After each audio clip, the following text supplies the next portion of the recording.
When somebody calls you a snowflake, what do they mean by that? Hi, I'm Paul, and this is my series on English words and expressions they never bothered to teach me in school. So somebody says you're such a snowflake. What is implied? What do they mean by that? Do they want to offend you or something? Well, they mean that you are seen as somebody who's overly sensitive, easily offended, somebody who might have an inflated sense of self, of their own uniqueness or entitlement. So they say, oh my gosh, you're such a snowflake. It's been used in personal relations, but often in politics as well. Oh, you're such a liberal snowflake.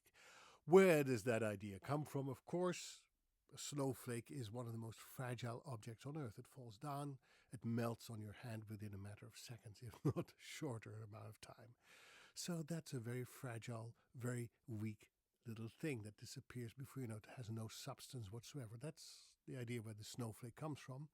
It was popularized, I think, after the publication of the novel and the movie Fight Club, where we have this famous line where somebody says, "You're not a beautiful and unique snowflake." I don't know if you've seen that movie, but maybe you remember that line. You're not a beautiful and unique snowflake. There's a much darker history behind the word snowflake, by the way, and we have to go back to Mississippi, the 1860s, the time where people were fighting against slavery. The anti-abolitionists were called snowflakes, so the people who did not want to get rid of slavery were called snowflakes because snowflakes are, of course, white, and the people who didn't want to get rid of slavery were mostly white or sympathizing with white people. So by the people who were in favor of slavery, the abolitionists, they called the anti-abolitionists snowflakes. Have a great day. Tot ziens. Bye-bye.